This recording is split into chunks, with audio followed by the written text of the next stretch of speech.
Welcome, bienvenido. This is Roxana from Metamorphosis Rocks, and today, usually I do weekend review on Fridays, and I'm just gonna talk about women behaving badly today. Now, I'm gonna talk about stuff that's been happening for about the last month. Some of them are recent, some of them are not as recent, but I just decided to lump all these women in the same category. Some of them are known, some of them are unknown, but it just aggravated the crap out of me. And give me a second, because the screen is not really helping me. Now, I'm a little dark. It's horribly dark and cold for Florida weather. It's kind of cold, actually. I don't know what the weather is, so I can't tell you. I'm going to try to tell you, but I'm pretty sure wherever you are, if you're up north, you're a lot colder than I am. But when you're in pain and cold and wet make it worse, not fun. So, yeah. In women behaving badly, I'm going to start with me for one simple reason, and that is the fact that I have not been, it's 63 degrees, just so you know, but it's windy and it's kind of cold and it's just crappy weather. And I'm bringing this up because yesterday was Thanksgiving and I did not film a video. I did not talk to anybody. I stayed home. Given the recent events in my health, I couldn't sit down, I couldn't lay down, I couldn't stand up, everything hurt. So it was one of those days. So I decided to stay as far away from the internet as possible, except for the fact that I was hooked on Netflix because I was watching this thing called Mindhunter on Netflix, and I am going to make a video about that, but I'm hoping to do it when there's better lighting. And again, the lighting is because even though I have the lights on, I don't have one of those fancy lights, so it's kind of dark here. But so I'm the first woman behaving badly. Second person that I'm going to bring up is Roy Moore's wife. And the reason why I'm going to bring up Roy Moore's wife is because this woman decided that she was not content with defending the indefensible. And I understand that you want to be a support for your spouse. That part I have no problem with. I would not consider denying people the right to express themselves and trying to make them look bad as a good idea on supporting your husband. You can support your husband and say, I don't believe he's done any of this. Let's go to court and let's prove that he's not the person they say he is. That is completely supporting your husband, and that would be fine with me. That's not what this woman is doing. This woman is using her nonprofit organization from which she gets a salary, apparently. That part aggravates the crap out of me. She doesn't pay taxes, but because supposedly she doesn't get a salary, but she does. Anyway, she's using her nonprofit to basically discredit every single person that has come to accuse her husband. That, I think, is taking support of your husband to a completely different level, and I am totally against that. I would not call a person a liar. Like, let's say if my husband had been accused of something, or a family member, I would not call the other person a liar in the process of supporting my family member. What I would do is completely support my family member and say, look, this is not who I know this person to be. I would love to be able to sit down with this woman and discuss her experience and find out what exactly happened, because it could be something as simple as a misunderstanding. Now, I'm not talking in the Roy Moore specific case. I'm talking I'm talking in generalities about people that might, you touch them and they are like, you sexually harass me kind of situation. And validate the person's experience, because you can actually validate the person's experience and defend the husband at the same time. There's no reason why you can't do both. There are times when people take a simple gesture by one person as sexual harassment. The person meant nothing by it, but because of how, what's the word I'm looking for?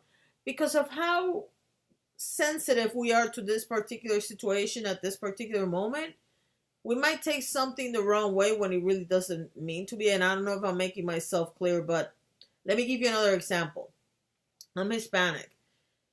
We are used to, and I'm telling you this because I've been used to this my entire life. Whenever you say hi, or you say goodbye to a person, at least in my home country, Puerto Rico, most people will hug and kiss each other hello and hug and kiss each other goodbye. Now, this is people that you know, not strangers. Strangers, you just, nice to meet you, blah, blah, blah. But in case of people that you know, they don't have to be family, they could be friends. You say hello, kiss and hug. You say goodbye, kiss and hug. Now, if you're in a group of people and there's 10 people, you go and kiss and hug everybody. Maybe one of those people doesn't feel comfortable with that, but they've never told you. Well, guess what? That's not sexual harassment because A, it's not meant sexually, and B, and more importantly, you never told me. So how am I supposed to know that you don't feel comfortable if you don't tell me? However, if it's a person that you've never met and then they come and kiss and hug you, I can understand how you feel weirded out by it. So again, it's one of those instances where a person's behavior might not be sexual harassment, but the receiver might consider it sexual harassment. It's a matter of a lack of communication or misunderstanding the purpose of the person's behavior. That is not what we're talking about here. We're talking about a person that liked to date young chicks, according to his own statement. And what bothers me the most about some of these people is that not only do they not take responsibility for their actions, they actually are bold about it. And I'm not going to get into politics right now.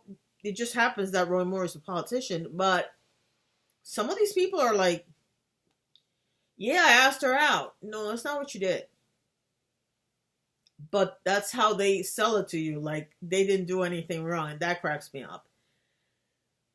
The second woman that I'm going to talk about is on the exact opposite of the spectrum. There is a Teen Vogue editor who apparently, and I say apparently because she erased and deleted her account, so I can't read you the exact quote, but apparently, and I saw the actual quote. It's not that I didn't read the quote. It's just that I don't have it with me and I can't find the article where I read it. So I'm paraphrasing what she said, but basically what she was saying, which really made me laugh for several reasons that I'm going to get to in a moment, but she said that if a few innocent people men got accused of sexual harassment, and they were innocent, she was willing to pay the price for all the real bad guys that were going to get, we're going to lose their careers.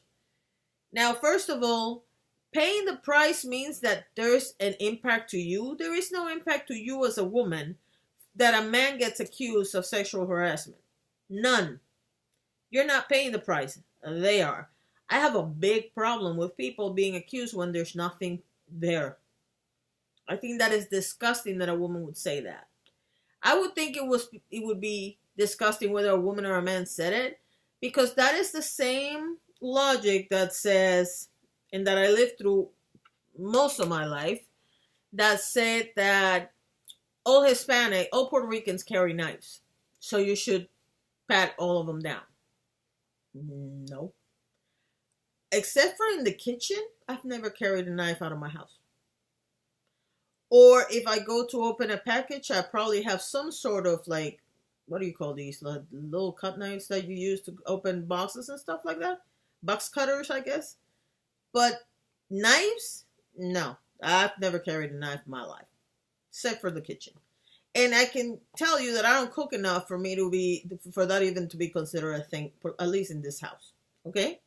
So for generalizations like this do not contribute to a conversation. If anything, they shut down doors. Because A, you're giving women who are just trying to take advantage of the situation permission to go ahead and accuse people that they just want to get rid of. And then you give the rest of us the inkling that we shouldn't trust every woman that comes out, making it harder on women that have actually been victims to come forward. And by the way, third and more important, women are not the only ones that get sexually harassed. Men get sexually harassed by men and by women. So your statement is completely incorrect.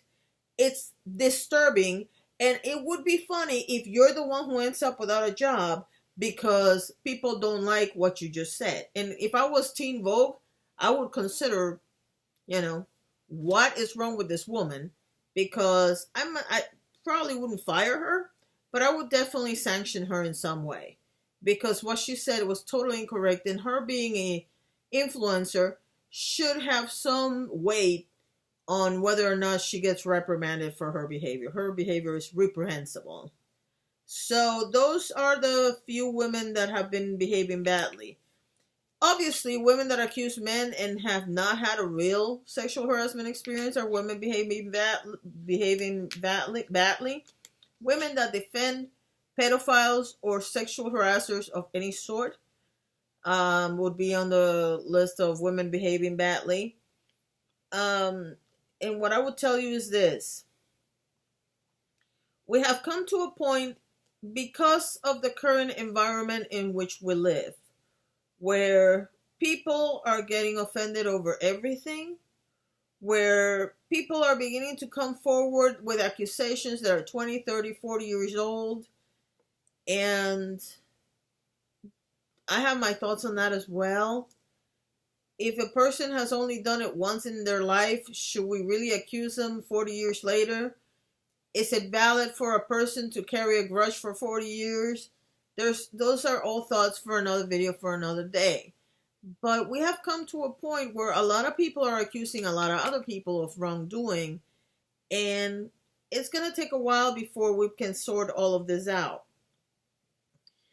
There's certain people that definitely should not be in power if they're even accused. They should recuse themselves from the situation. But I think it's a little hypocritical of people to get all high and mighty and huffy puffy and offended over people being accused of sexual misconduct when they vote for people that are being accused of sexual misconduct. In the case of, I believe it's the state of Alabama, the state of Alabama is about to vote for a man that has been accused of being a pedophile because they don't want to vote for a man that is okay with abortions. Now, as a pro-choice person, I can tell you that I have never met a person that is pro-abortion. I'm not pro-abortion. What I'm not in favor of is, number one, I have no right to tell somebody else what to do, number one. Number two, I don't see how a man should make the decision of whether or not a woman should have an abortion or not. Number three,